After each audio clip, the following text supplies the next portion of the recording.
Bismillahirrahmanirrahim. Assalamu alaikum wa rahmatullah. Lermie verri yirri sahomi naosti.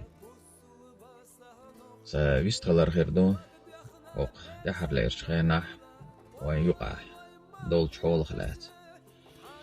Assaim biaxt billar duh asqama alghas qimat hadirdo hond alchi oqul qsa gatlosh نقطة متقية شوي شورت верри يجري бо.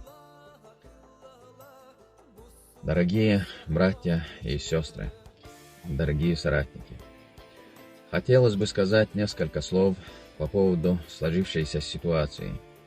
На данном этапе Аллах дал нам шанс освободиться из оккупации и восстановить свое государство. Шанс всем порабощенным и оккупированным народам, и в первую очередь чеченскому народу, которым мы все должны воспользоваться. Хвала Аллаху, что есть люди, которые это понимают и предпринимают все усилия для деоккупации, в первую очередь нашей родины, Чеченской Республики Ичкерия. Находясь за пределами родины, многие из нас не прекращали своей борьбы, кто, чем и как мог. Но мы были разрознены. А как мы понимаем, если нет единства, то не может быть речи и о победе.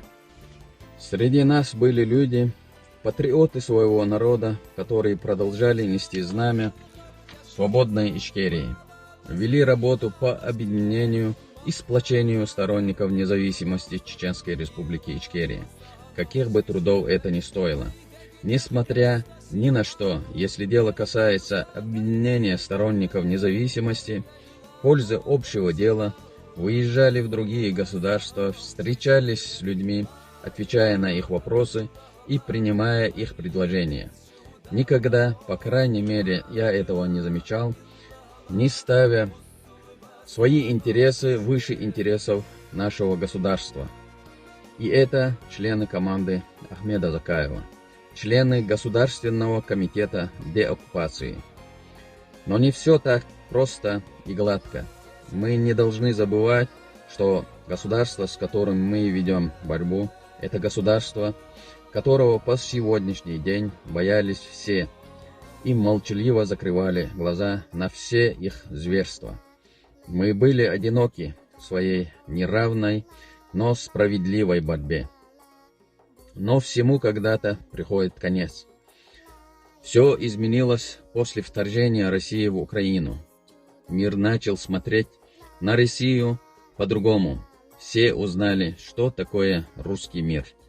И теперь, в первую очередь, Украина, а следом и другие государства, начали по-другому смотреть на нашу справедливую борьбу. У нас появился шанс освободиться из оккупации и возродить свое государство.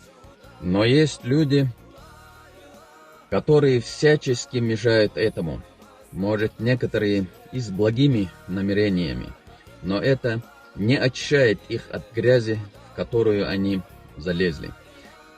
И мне очень жаль, что среди них оказался и сын моего боевого соратника, президента, шахида, иншаллах, Аслана Масхадова.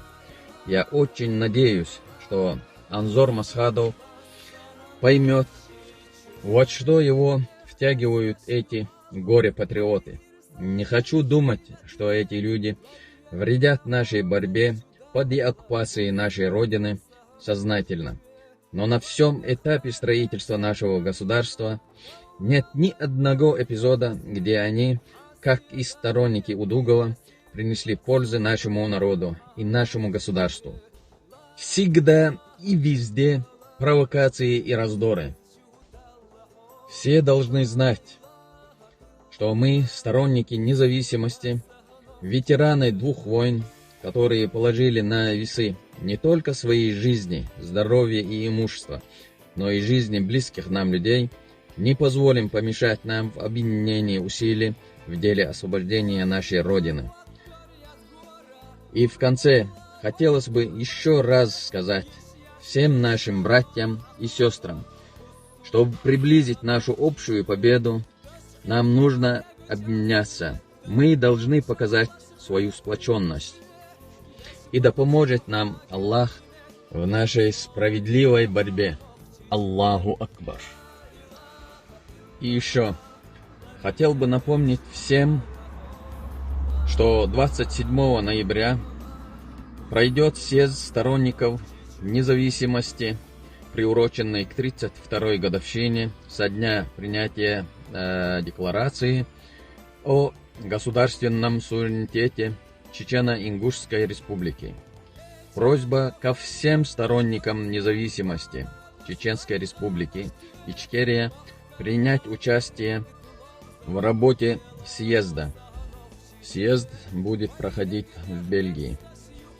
Ларамц Амелдинаргвар, Государственный комитет деоккупации, Деэкшхо, Байтимиев, Турпал.